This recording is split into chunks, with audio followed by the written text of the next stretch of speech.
I never thought I'd be the guy sitting here writing some long post about my wife betraying me, but here I am.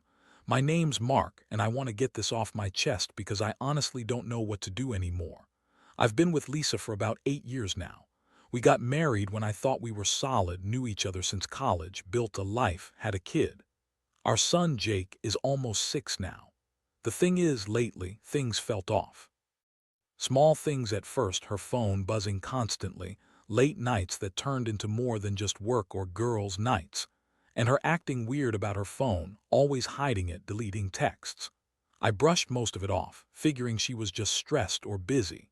She's the kind of woman who's bitchy, always snapping at me for not paying attention, and she's so full of lies, it's hard to keep track of what's true anymore. But the biggest hint came about 2 months ago. I started noticing her spending a lot of time at the hospital where Jake was being treated for leukemia. She'd go to support group meetings, but I started catching her sneaking off during the day, calling someone, whispering.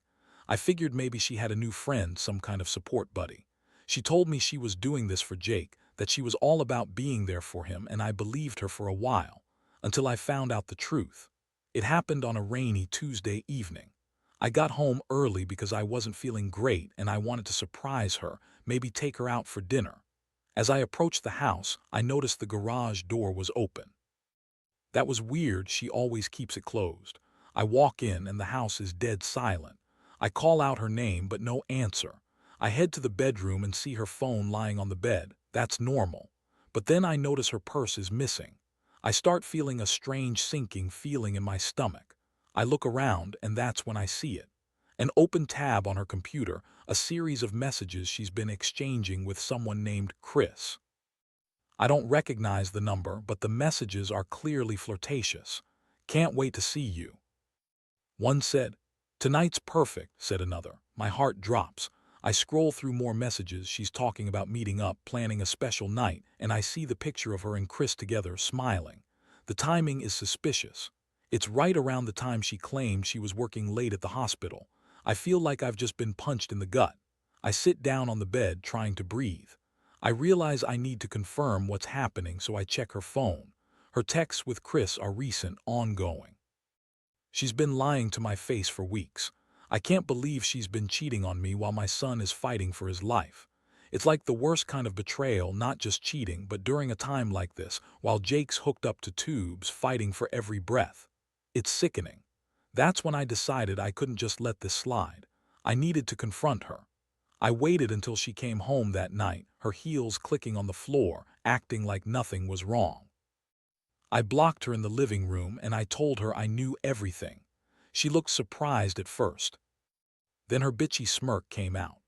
Oh, come on, Mark. You're overreacting. It's nothing, just a stupid mistake. I was lonely, okay? It doesn't mean anything. Her voice was full of lies. She tried to make it sound like I was paranoid, like I was imagining things. But I was. I knew exactly what she'd done and I was furious. The look in her eyes when I told her I found out made it clear she knew she'd been caught, but she didn't care. I couldn't believe her. All this time I was working my ass off to keep our family together, to support our son through this hell, and she was out there screwing some other guy. I felt so betrayed, so broken, I didn't even know what to say. I wanted to scream, to yell, to break down right then and there. Instead, I just looked at her and told her she needed to leave. I told her she was dead to me now, that I didn't want to see her face again. And she just shrugged, kept lying, and said she'd think about it. That night I lay awake, replaying everything, the lies, the deceit. Her bitchy attitude, her selfishness. I felt numb, but also this burning anger inside. I knew I had to do something, but I didn't know what yet. All I knew is my world had just shattered and I was left standing there trying to hold myself together while she was probably out there, lying to someone else, probably still thinking she could get away with it. After that confrontation, everything changed. I stayed up all night, trying to process what I'd just learned. Part of me wanted to believe she made a mistake, that maybe she was just lonely and confused. But deep down, I knew better.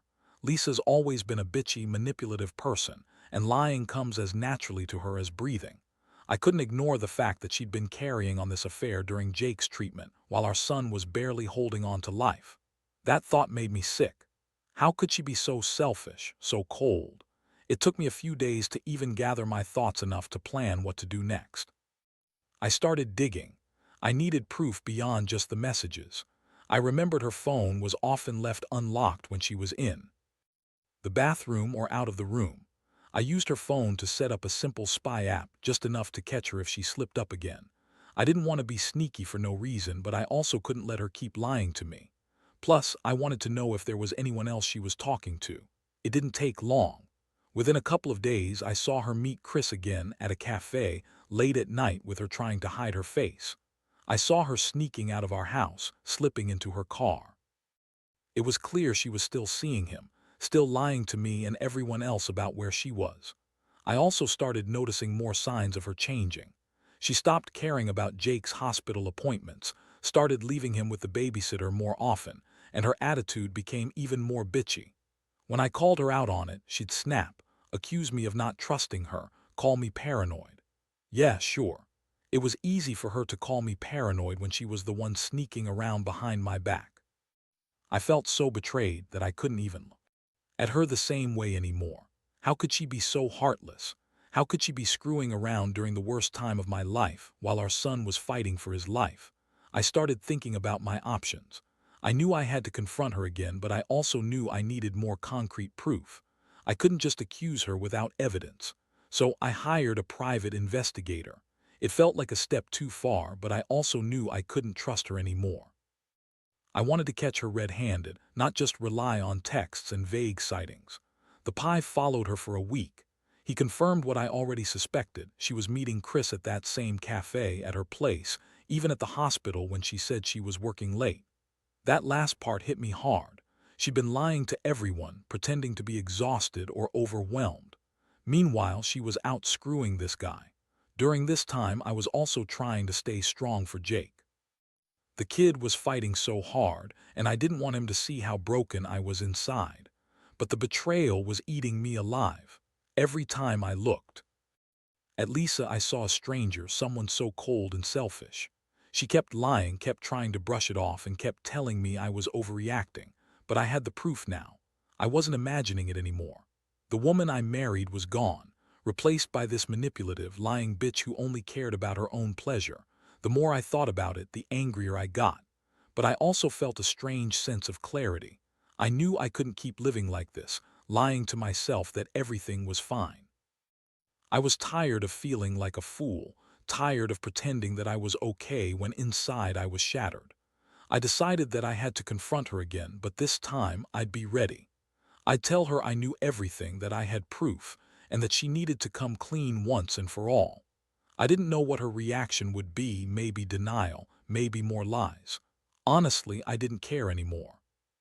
I just wanted her out of my life, and I wanted to figure out how to move forward with everything that was happening with Jake, with me, and with this nightmare she caused. That night I sat her down again. I told her I knew she was lying, that I had proof of her affair with Chris, and that I was done. Her face went pale, then she started her usual lies. It's not what it looks like. I was just talking. You're overreacting. But I cut her off. I told her she could keep lying if she wanted, but I wasn't stupid. I saw her with Chris, I saw her sneaking out, and I knew she'd been cheating on me for months. I told her it was over, that I was done putting up with her bullshit and I wanted her gone. I told her she could leave, take whatever she wanted, but I was done playing games. Her bitchy attitude didn't change, but she finally realized I wasn't going to drop it. At that moment, I felt the tiniest bit of relief, like I'd finally taken control back, even if it was just a small step. The day she finally left was a strange mix of relief and rage. She packed her bag in a hurry, snapping at me every step of the way, saying I was overreacting and that I was being paranoid again. She kept insisting she'd never cheat, that I was crazy, that I was just jealous or insecure. I just watched her throw clothes into her bag, feeling a combination of disgust and that strange, hollow victory that comes when you finally catch someone in their lies. She stormed out the door, slamming it behind her, leaving me standing there, trying to breathe through the chaos. Honestly, part of me felt numb, part of me wanted to scream, but mostly I just wanted her gone. The house suddenly felt emptier than ever, and that silence was deafening. I looked around and saw all the signs of her presence, her perfume still lingering in the air, her makeup scattered on the bathroom counter, her favorite wine glass still sitting on the kitchen table. It all felt so surreal. I kept thinking about our son, Jake, lying in that hospital bed while his mother was out behind my back, screwing around with some guy. The thought made my stomach churn. How could she do that? How could she be so heartless? The pain was almost physical. I was angry, I was betrayed, but I was also scared. Scared of what this all meant for the future. For Jake, for me. In the days that followed, I decided I wasn't going to let her win. I knew I had to focus on Jake and making sure he was okay. But at the same time, I couldn't push aside the anger. Every time I saw her face in my mind, I felt the rage bubble up.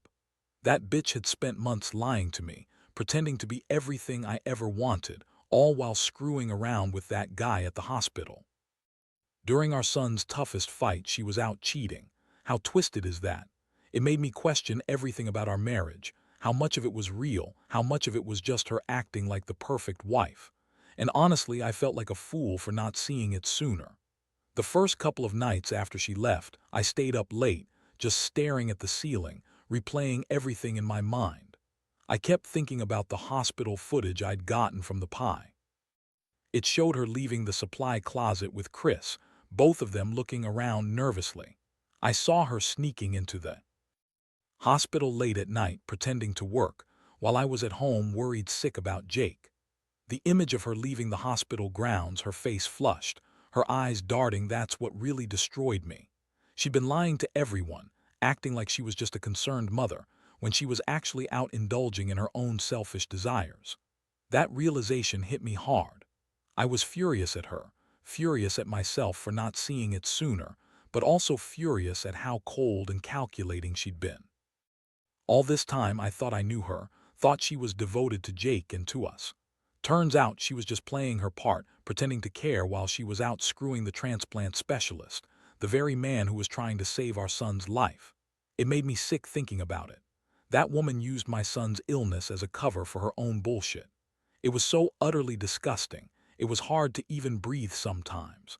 But I also knew I couldn't just sit there and let her destroy everything we had. I started making plans. I met with a lawyer, got my head straight about the divorce, and began taking stock of what I needed to do to protect Jake's future. In the back of my mind, I kept thinking about her, how she lied, how she cheated, how she was so dismissive about everything. It was like I was finally waking up from a nightmare I'd been living in. I realized that staying with her would be pointless. She'd never change, and I couldn't trust her again. The betrayal was too deep, the wounds too fresh. I also reached out to a few friends, people I trust, to talk about everything. Sharing it out loud made it real. They were supportive, telling me I did the right thing, that I needed to focus on Jake and myself now. I felt a little stronger every day, but the rage still simmered underneath. I kept thinking about all the moments I'd missed, all the signs I ignored, all the times I thought she was just stressed or tired. Now I knew the truth. She was just a manipulative, selfish woman who'd betrayed me, our kid, and everything we built together. Honestly, I don't know what the future holds, but I do know one thing: I'm done trusting her. I can't forgive her for this, not after everything. I want justice, I want closure, and I want to protect my son from whatever mess she's left behind. It's painful to admit that someone I loved so much could turn out to be this cold, calculating person. But I guess some betrayals cut so deep, they change you forever. All I can do now is move forward, take care of Jake, and try to rebuild my life without her. The scars are there, but I refuse to let them define me. The aftermath of her leaving was a strange kind of hell. I threw myself into overdrive trying to focus on Jake, making sure he had everything he needed. The hospital visits, the treatments, everything that had become our routine, felt even more surreal now. Every moment I was with him, I kept thinking about the woman who was supposed to be his mother but was out there screwing some guy during his fight. That thought haunted me, but I tried to push it down. For Jake's sake, I knew I had to stay strong, even if inside I was falling apart. I started talking to lawyers, trying to figure out the best way to file for divorce. It wasn't just about the affair. It was about her complete disregard for our family, our son's health, and the trust I thought we shared. Honestly, I was angry at myself for not noticing sooner, for not seeing the signs. But mostly, I was furious at her for her selfishness. There were nights I'd lie awake, staring at the ceiling, contemplating what I'd say to her if I ever got the chance again. Every time I closed my eyes, I saw her sneaking out, her lying face, the betrayal etched into every memory. One thing I did realize was how much I'd underestimated her. Lisa was always bitchy, yeah, but I thought she was just stressed or tired. Turns out she was just manipulative, a master at hiding what she was really doing. Her excuses, her lies, they all fell apart under the weight of the evidence I had collected. I didn't need her to admit anything. The proof was right there. The hospital surveillance footage, the texts, her meetings at the cafe, everything pointed to one thing. She'd been having an affair, and during our son's most critical moments, she'd been out indulging her own selfish desires. The worst part was the way she lied so easily. She kept insisting she loved Jake, that she was just doing her part, that she was supporting everyone. I knew better now. All those nights she'd disappear, her phone always on silent, her evasive answers, those were all lies. She was out with Chris, the transplant specialist, the guy who was supposed to be saving our son's life, and she was using that as her cover. It's hard to describe how the betrayal made me feel, a mixture of anger, disgust, and pure heartbreak. Just thinking about how close I was to losing my son, only for her to be out screwing around during the worst time of our lives, was enough to make me sick. At first, I felt so helpless. I kept replaying everything over and over, trying to understand how she could be so callous. But then I realized I had to act.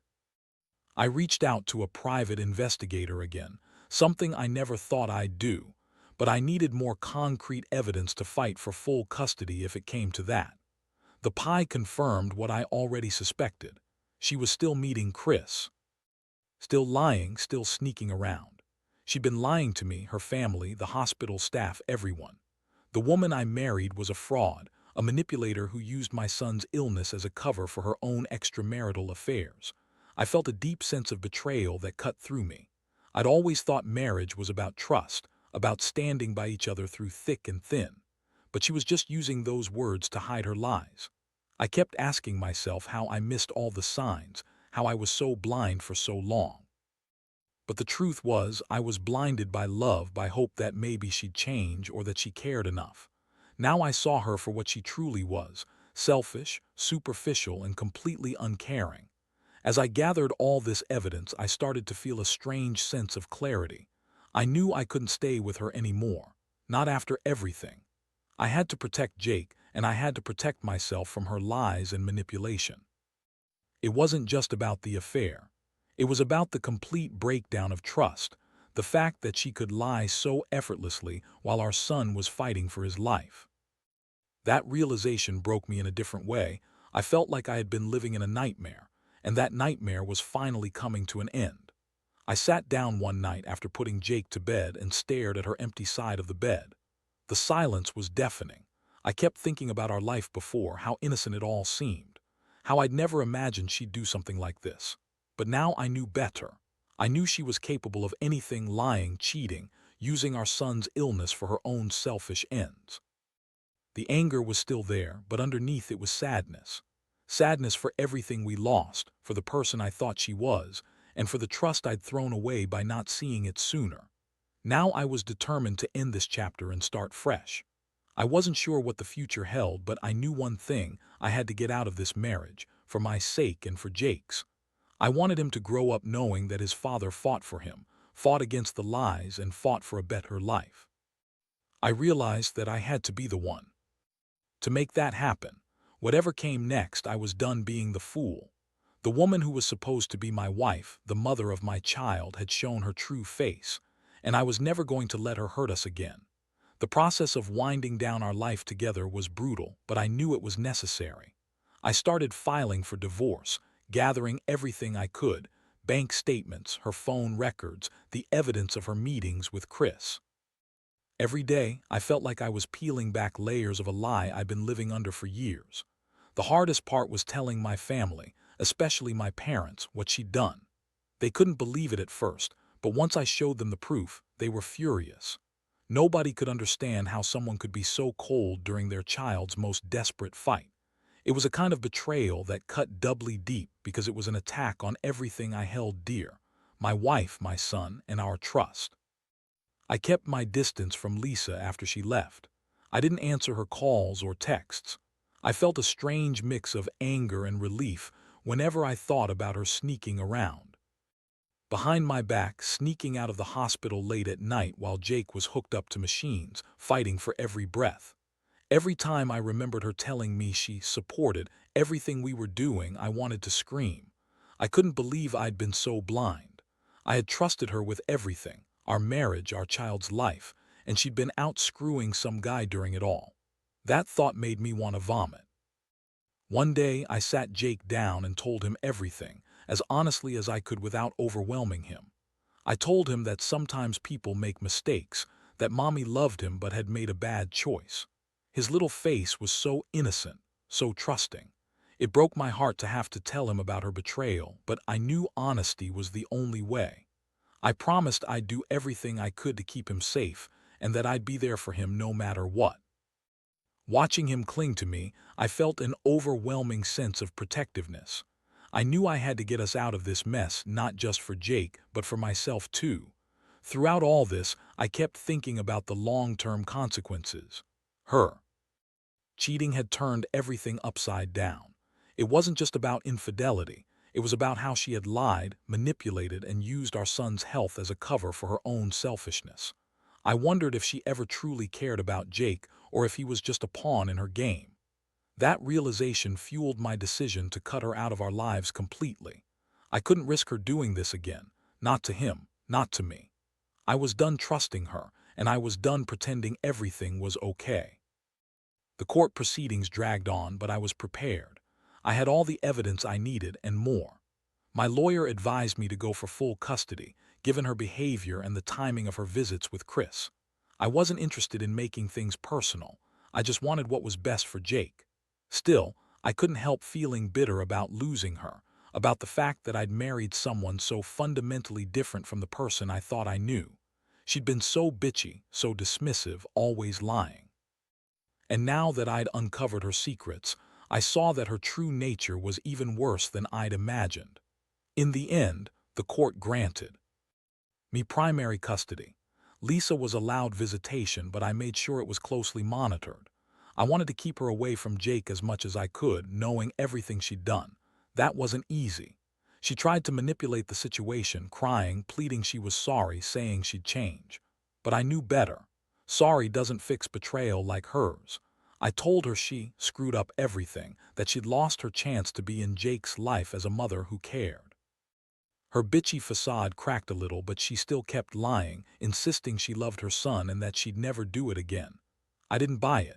Not anymore. Looking back, I realize I've learned a lot from this nightmare.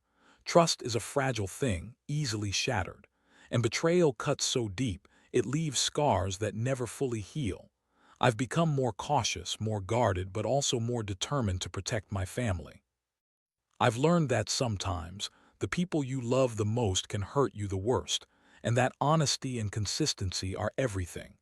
Most importantly, I learned that I have to put my son first, that his well-being, his safety, and his happiness matter more than anyone's feelings, including mine. Now I'm trying to rebuild our life piece by piece. I still feel anger sometimes, but it's tempered by the knowledge that I did everything I could to protect Jake. I'm not ready to trust Lisa again, and honestly, I don't think I ever will. She's out of our lives now, and I plan to keep it that way. I hope someday I can forgive her, not because she deserves it, but because I need to move on. For Jake's sake, I will try to be the best father I can be, and I'll keep reminding myself that betrayal, no matter how painful, can be a lesson, one that pushes you to be stronger, smarter, and more protective of what really matters. As the months passed, I thought I'd start to feel some normalcy again, but that's not really how trauma works. Every now and then, I catch myself replaying that moment in the hospital parking lot, seeing her sneaking off with Chris, or remembering her cold, dismissive attitude when I confronted her. It's like a ghost that haunts me, reminding me how fragile trust is and how easy it is to lose everything in an instant. Still, I've learned to live with it. I've had to. I focus on Jake. That boy is my everything. Watching him fight through his illness, knowing his mother was out betraying us all, only made me more determined to be the strength he needs. I've also come to accept that I can't change what's happened, but I can control how I move forward. I'm in therapy now, trying to work through the anger and betrayal, trying to forgive myself for not seeing it sooner. I've started to rebuild my life, slowly, carefully. I've reconnected with old friends, leaned on family, and even started dating again, though I take it slow. The trust is gone, but I realize I need to learn how to trust myself first. That's been the hardest part, accepting that I was blindsided, that I was naive, and that sometimes people are just capable of terrible things. The biggest lesson I've learned is about boundaries and honesty. I don't ever want to find myself in a situation where I feel so betrayed again. I've become more assertive about what I will accept and what I won't. I've also become more cautious about who I let into my life. People can surprise you in both good and bad ways, and I've learned to listen more to my gut. If something feels off, I don't brush it aside anymore. I confront it. That's what saved me in the end. If I hadn't started digging, if I hadn't paid attention to the warning signs, I'd still be living under her lies. Looking back, I realize that this whole ordeal changed me. I'm more guarded now, but I'm also more aware. I don't think I'll ever fully get over the betrayal because some scars run too deep, but I do believe I've grown stronger. I've learned that even during the darkest times, there's a kind of clarity that pushes you to do what's right, even if it hurts at first. I've learned that sometimes you need to cut ties with someone you once loved for your own peace of mind. And most of all, I've learned that sometimes the hardest lessons are the ones that make you realize what truly matters: your integrity, your family, your own sense of worth. I don't know what the future holds for me or Jake, but I do know I'll keep fighting for us. I owe that to him, to myself, and to the part of me that still believes in doing the right thing. Betrayal hurts, yes, but it also teaches resilience. And if I've learned anything from all this, it's that no matter how deep the wound, healing is possible, not as if nothing happened, but by building something stronger, something that can withstand even the worst storms. So here I am, laying it all out. My story isn't pretty, but it's real. I hope anyone reading this who's going through something similar knows they're not alone. Trust is fragile, but strength is within all of us. Sometimes, the worst betrayals show us just how much we're capable of enduring and overcoming. And honestly, that's what keeps me going, knowing that I've survived, I've protected my son, and I'm still standing.